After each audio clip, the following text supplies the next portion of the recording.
With the coronavirus and real estate, where are we? How do those worlds come together? Do they come crashing together? Does one help the other? We want to answer those questions that we're getting. Sellers and buyers and even the other industries are reaching out to the Nellis Group to find out, hey, what's next? What should we be thinking about? We want you to consider these four things. One is the supply and demand. How many homes are going on the market right now? What's the inventory that you would compete against? Second is the interest rates. Have they stayed low, which they are right now, some at all-time lows, which give home affordability for the buyers? Three is the seasonality. Where are we within the calendar year? Are you within that sweet spot of the spring market or the summer market of when you should go on? Number four is the consumer confidence. Is the consumer confidence still there that people are buying and they believe that sales prices themselves will hold? We wanted this just to kind of be a public service announcement of the fact that real estate is hyper-local. We are going through a global impact with the coronavirus. We are not looking past that. We want all of our clients, family, and Nellis Group VIP to be safe and understand this is a big concern, but also understand that their asset, which isn't tied to the stock market, which as you can see can go up or down, is a tangible asset that you can control. A lot of the research is showing that this might just be the beginning in the US and it could become bigger and greater. Unfortunately, we could see more deaths. First off, make sure that you're becoming OCD. Obsessive compulsive disorder, with washing your hands and doing kind of the basic hygiene things we all think about, and minimizing your exposure. You know, all of DC said they didn't want to see more than groups of 1,000 at one time.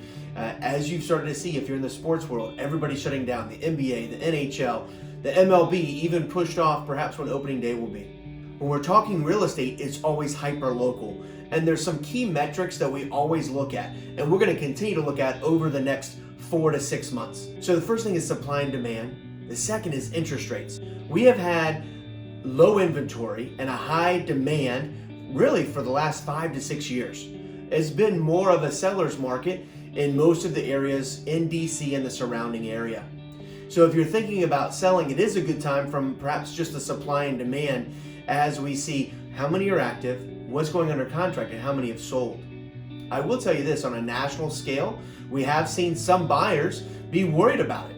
We've also seen some buyers take advantage of what the lowest interest rates are happening. So we did see, as a result of the coronavirus, interest rates come down. With interest rates, you see a couple things happen. Because of the coronavirus, the interest rates went down. Therefore, the home affordability for most buyers went up.